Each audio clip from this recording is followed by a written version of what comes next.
Hello friends, welcome to exam and classes. और आज हम करेंगे रामधारी गुप्ता खंड 1 100 शब्द प्रति मिनट। प्रतिलेखन संख्या 5। प्रतिलेखन संख्या स्टार्ट होगी 5 सेकंड के बाद। उपाध्यक्ष महोदय, वित्त मंत्री को देश की आर्थिक स्थिति और निर्धनता के संबंध में जितनी जानकारी प्राप्त होती है उतनी किसी अन्य मंत्री को संभव नहीं होती।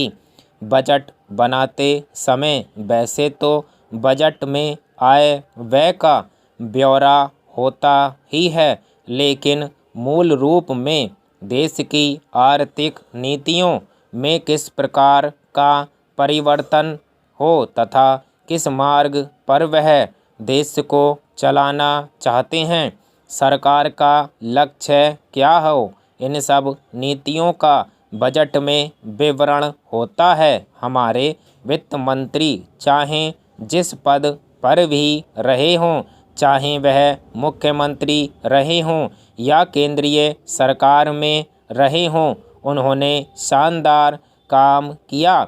जिस समय उन्होंने बजट प्रस्तुत किया उस समय देश को और विशेष रूप से गरीबों को उनसे बहुत सी आशाएं थीं। देश में लगभग 6 लाख गांव हैं। उनमें जो बेरोजगारी है, गरीबी है, उसके संबंध में देश की जनता को उनसे बड़ी आशाएं थीं और जनता देखना चाहती थी कि इस अवसर पर सरकारी नीतियों के द्वारा देश को वे क्या मार्गदर्शन देना चाहते हैं। इस दृष्टि से 3 महत्वपूर्ण बातें इस समय देश के सामने थीं।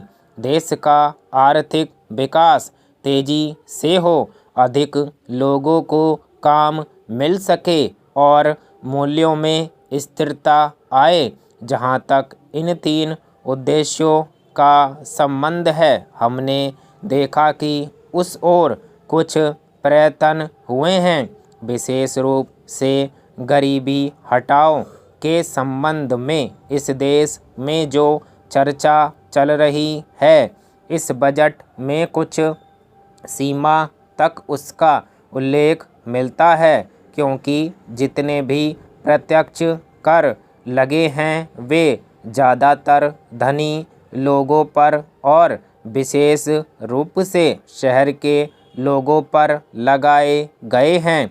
इस तरह से जो एक प्रकार की आर्थिक असमानता हमारे देश में चल रही है, उसको दूर करने का प्रयत्न अवश्य किया गया है।